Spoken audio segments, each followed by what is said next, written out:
मायका हर एक शादीशुदा लड़की के लिए बहुत ही एक अहम हिस्सा होता है, जहाँ जाने के लिए लड़कियां बहुत ज़्यादा खुश हो जाती है शादी के बाद, क्योंकि असली अहमियत उन्हें मायके की तभी पता चलता है जब उनकी शादी हो जाती है। तो यहाँ पर ऐसा ही एक त्यौहार आया है, भाई दूज का त्यौहार, जहाँ पर हर लड़की जिसकी शादी हो रखी है वो अपने घर जाती है और अपने भाइयों को टीका करती है भाई दूज के दिन। तो यहाँ पर ये है मेरा ससुराल, जिसमें मैंने जो व्लॉग में मैंने आपको दिखाया है। ये है मेरी छोटी वाली सिस्टर इन लॉ जो रहती है गंगोली हाट में, और वहाँ पर ये एक प्रोफेसर है एंड इनका नेम जाना जाता है डॉक्टर दीप्ति रावल से। तो ये हमसे बोलती है कि मुझे सिर्फ दीप्ति मत बोला करो, मुझे डॉक्टर दीप्ति रावल बोला करो। क्यों ना बोले, क्योंकि इन्होंने पीएचडी कर रखी है, इतनी पढ़ाकू है कि इनके सामने सब लोग फेल है। तो दीदी आप ऐसे ही पढ़ाई करती रहो। और ये आई थी दिवाली के दिन, और ये हमेशा हर दिवाली हमारे साथ मनाती है और हमारे घर को पूरी खुशियों से भर देती है, क्योंकि दीदी की प्रेजेंस ऐसी होती है कि वो पूरा माहौल बना के रखती है।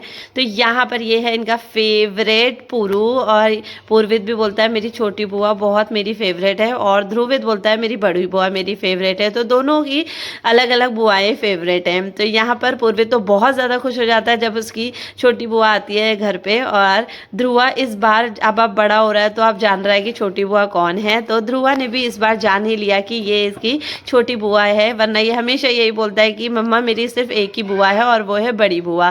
तो यहाँ पर दीदी ने सबका टीका कर दिया भाई दूज के दिन, और ये बारी आती है हमारे शिवी की। शिवी है इनका बेटा, हमारा शिवांग, और ये भी हमारे साथ रहता है और हमारे घर को बहुत खुशियों से भर देता है। भले ये कम बात करता है लेकिन फिर भी इसका प्रेजेंस बहुत मायने रखती है। तो यहाँ पर दीदी ने सबको एक एक करके, आज तो दीदी इतना थक गई थी ये चूड़ का त्यौहार करते करते।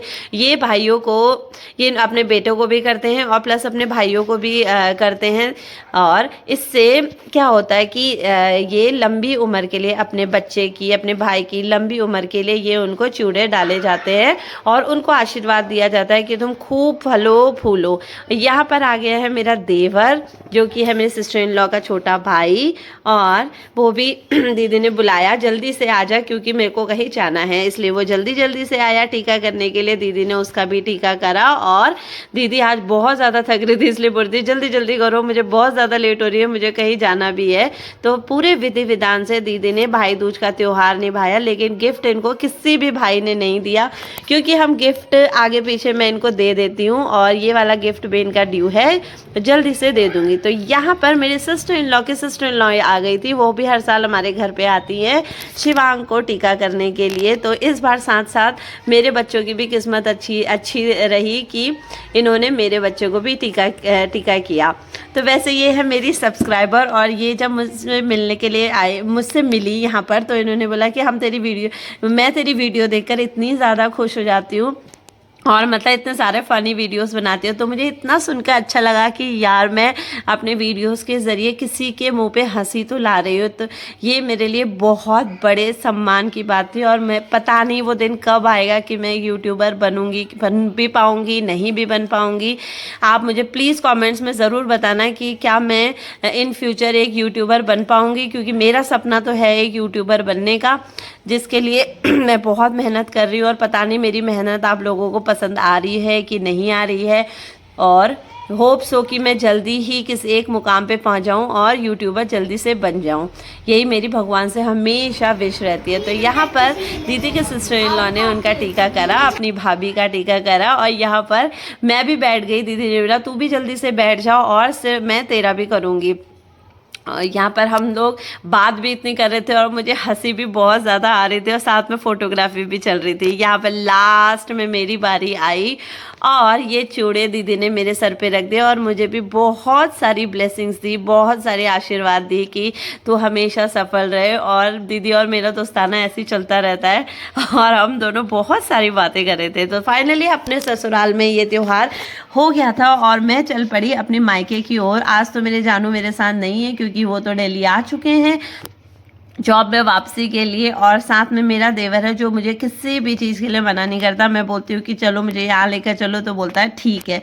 वो यहाँ वहाँ कोई सवाल नहीं पूछता है। और भगवान ने मुझे इतना अच्छा देवर दिया है। थैंक यू सो मच भगवान जी, मुझे ससुराल का एक एक रिश्ता बहुत सुंदर सा देने के लिए। तो मायके जाने से पहले रास्ते में आती है कपिलास की दुकान, और यहाँ से मैं अपने पापा के लिए उनकी हमेशा फेवरेट चीज़ लेके जाती हूँ। और जब भी वो मुझे फ़ोन करते हैं कि तू मेरे लिए लाएगी ना, मैं बोलती हूँ हाँ पापा मैं आपके लिए लाऊंगी। तो मेरे पापा को सबसे ज़्यादा पसंद है ढोकला। उनको इतना ज़्यादा पसंद है, हमेशा मुझसे बोलते हैं कि तू जब भी आएगी ढोकला ज़रूर लेके आइयो। मिठाई विठाई तो पापा को आप मना हो गए क्योंकि वो बहुत ज़्यादा मीठा खाने लग गए थे, इसलिए उनका डायबिटीज़ बढ़ गया है। और अब उसको कंट्रोल में लाने के लिए पापा को मीठा अवॉइड करना पड़ेगा। और मैंने उनको ढोकला भी इसी शर्त पे बोला कि लाऊंगी पापा, आप थोड़ा थोड़ा सा खाओगे। लेकिन पापा मानते कहाँ हैं किसी की, वो तो छुप छुप के खाने में लगे हुए थे। तो ये है मेरे मायके का रास्ता। ये ब्लॉग का आप अगर हल्द्वानी आए होंगे तो आपको पता होगा कि हल्द्वानी में ये कहाँ कहाँ जगह है। ये यहाँ पर मैं आ चुकी हूँ ब्लॉग में, और मैं जा रही हूँ अपने मायके की तरफ को। और थोड़ी देर में मैं पहुँच जाऊँगी अपने मायके। और मायके जाने में मुझे बहुत अच्छा लगता है सबको सरप्राइजेस देना, लेकिन कभी कभी कुछ ऐसा वक्त आता है जहाँ मैं ही खुद सरप्राइज हो जाती हूँ, लोग मुझे ही सरप्राइज देने लग जाते हैं। तो ये आ गया है मेरा बोरा निवास। मुझे इतना अच्छा लगता है कि यार मैं कभी ये बोरा थी और मैं बेस्ट हो गई हूँ। मैं लड़की के लिए कितनी कितनी कैसी बात होती है ये कि यार जब वो बचपन में होती है उनको उनके पापा का नाम मिलता है, और शादी होने के बाद उनको उनके पति का नाम मिलता है, क्योंकि लड़कियों का तो खुद का कोई नाम ही नहीं होता। ये मुझे बहुत ज़्यादा गलत लगता है। तो यहाँ पर मैंने अपने मायके का गेट खोला। ये सब लोग अंदर ही बैठे एंड अंदर ही बैठ के टीवी कुछ तो देख रहे होंगे। बहुत सुनसानी थी, लेकिन मैंने पूर्वित से बोला कि यार जल्दी से तू वीडियो बना दे ताकि कोई आ ना जाए। और यहाँ पर पूर्वित मेरा बेटा मेरी हेल्प कर रहा है, वो वीडियो बना रहा है। और मैं अपने घर के अपने मायके के पूरे आंगन में चूड़े गिरा रही हूँ, क्योंकि जो लड़की होती है वो अपने घर के आंगन में अगर हर धेली पे चूड़े रखे तो घर और ज़्यादा उसमें खुशहाली आती है और ज़्यादा बरकत आती है। तो मैं हमेशा यही चाहती हूँ कि भगवान जी मेरे मायके और मेरे ससुराल वालों को खूब बरकत देना और उनको हमेशा खुश रखना इन एनी सिचुएशन। तो अब मैं जैसे अंदर बढ़ रही हूँ तो यहाँ पर मुझे किसी की आवाज़ ही नहीं आ रही, मानो ऐसा लग रहा है कि ये सब लोग हैं ही नहीं। लेकिन देखती हूँ अंदर जाके ये हैं या नहीं, क्योंकि इनका दरवाज़ा खुला ही रहता है। अंदर जाके मुझे बहुत अच्छा लगा, क्योंकि अंदर जाके मुझे मिले मेरे भैया, मेरे पापा और मेरी मम्मी। तो ये है मेरे भैया जिन्होंने मेरी किस्मत को संवारा है। आज मैं जो भी हूँ सिर्फ और सिर्फ अपने भैया की वजह से हूँ। और ये कहते कहते मुझे अभी रोना भी आ रहा है। तो भैया हैं जिन्होंने मेरी किस्मत बनाई है, और आज उन्हीं की वजह से मेरे को सब मिला है दुनिया में। तो थैंक यू सो मच भैया मुझे इतना कुछ देने के लिए। तो यहाँ पर मैंने अपने भैया के साथ ये त्यौहार किया, और मेरे सर में आप देख सकते हो कि अभी भी इतने सारे चूड़े लगे हुए हैं। तो मुझे अच्छा लग रहा है, सर पे एक भगवान जी का भी आशीर्वाद लग रहा है कि हाँ यार मेरे पास है। तो मैंने इनको बिल्कुल भी अपने सर से हटाया नहीं, और मैंने अपने भैया को उनकी लंबी आयु के लिए और उनके साथ सब कुछ अच्छा हो, इसलिए मैंने उनको ये सारे चूड़े लगाए। तो भैया आप हमेशा खुश रहना और आपकी सारी मनोकामना पूरी हो जाए। तो ये मैं मम्मी से बार बार बोलती, मम्मी कितनी बार लगाते हैं, मम्मी बोल रही है कभी 3 कभी 5, और भैया मेरे को पीछे से बोलने में लगे पता नहीं कितनी बार लगाएगी। लेकिन मैंने अपनी मानी, मैंने किसी की नहीं मानी, और मैंने 5 बार भैया को ये चूड़े लगाए, और भैया भी साथ साथ हंसने लगे। और मेरे भैया बोलते हैं बहुत ज़्यादा कम, वो जितनी ज़रूरत होती है उतना ही बोलते हैं। और मुझे पता है कि भैया ने मेरे लिए बचपन से क्या क्या किया है। तो थैंक यू सो मच भैया मुझे इतनी अच्छी लाइफ देने के लिए। तो मैंने अपना त्यौहार ख़त्म कर दिया था, और यहाँ पर ये है मेरी प्यारी सी मम्मी, जो आप मुझे बताना क्या मेरी मम्मी की शक्ल मुझसे मिलती है कि नहीं। वैसे तो सब मुझसे बोलते हैं कि तू अपने पापा की तरह लगती है, लेकिन मम्मी के बहुत सारे गुण भी मेरे अंदर हैं। तो यहाँ पर मम्मी मेरे से बहुत ज़्यादा बात कर रही है, और यह मुझसे बोल रही है कि तुझे कितने टाइम बाद देख रही हूँ और तू कितनी पतली हो गई है। माँ को तो हमेशा अपने बच्चे पतले ही लगते हैं, पता नहीं क्यों। मेरे से कुछ ना कुछ बोलने में लगी हुई है, और मुझे इतनी हंसी आ रही है बार बार। वो इतने टाइम से मैं अपनी मम्मी से मिली भी नहीं हूँ, इसलिए मम्मी सारी चीज़ें पूछ रही हैं, तेरी और बहनें कैसी हैं, तू सबके घर जाती है कि नहीं जाती है। तो मैंने बोला मम्मी हम सब बहनें एक साथ मिल लेते हैं, और हमेशा मतलब कभी उस किसी के घर जाना हो जाता है, कभी वो मेरे घर आती हैं, तो हम बहनों का ऐसे ही साथ चलता रहता है। और वैसे भी फ़ोन में हम सब बहनें एक साथ रोज़ फ़ोन पे बातें कर लेते हैं, तो मेरी मम्मी को इतनी खुशी होती है कि हम सारी बहनें इतनी मिलजुल कर रहते हैं। Welcome my video. और ये देखो नैनी हमारे घर में आ गई और इधर तो बहुत परेशान हो रहा है। और ये मम्मा ना ऐसे उनको डांट रही है और वो मुझे मार भी रहा है।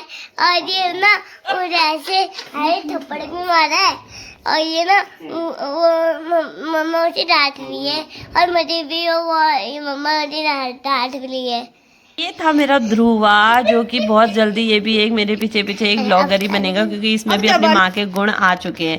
तो शाम हो चुकी है और यहाँ पर दीदी ने आज सबको, पूरे मायके वालों को बुलाया था वो खाने पे। और यहाँ पर अभी जो अपने कुर्सी पे देखी, ये मेरी भाभी हैं, जो कि वो भी अपने मायके से आ गई थी। ये लोग अपने मायके चले गए थे, इसलिए मैं अन्नू, अक्कू और भाभी तीनों को चूड़े नहीं लगा पाई, लेकिन कोई बात नहीं, मुझसे यहाँ पर मिल गए। तो ये है मेरा बहुत सुंदर सा प्यारा मायका, जहाँ पर कोई भी इनइक्वालिटी नहीं है, सॉरी सब में इक्वालिटी है, कि ये नहीं देखते कि ये आदमी है तो काम नहीं करेगा, ये औरत है तो यही काम करेगी। नहीं, हमारे मायके में सबसे ज़्यादा ये होता है कि ज़्यादा मेंस ही काम करते हैं और वेमेन को ज़्यादा आराम देते हैं। ये बहुत अच्छी बात है जो हर किसी के घर में होना चाहिए। यहाँ अंदर देखो घर, ये तो है मेरे जिया जी, जिनसे मैं जिनसे मिला चुकी हूँ आपसे पहले से। तो ये मुझे देख के पता नहीं क्यों इतने खुश हो जाते हैं। तो ये पार्टी का सामान बिल्कुल ऑलरेडी रेडी हो चुका है और यहाँ पर अभी थोड़ी देर में हम सब लोग बैठेंगे। ये है मेरा दीदी का मंदिर, जो भी मैं दिखा चुकी हूँ। ये है मेरे भैया और ये है मेरी भाभी, वो है मेरे बड़े वाले भैया और वो है मेरी भाभी। तो ये सब किचन में खाना बना रहे थे और ये मेरे से बोल रहे थे, तू तो भाई कब बनेगी तू व्लॉगर, हमें विश्वास नहीं है। लेकिन मुझे अपने आप पे विश्वास है कि मैं जल्दी से एक व्लॉगर बनूंगी। तो bye everyone, thank you so much for watching my vlog.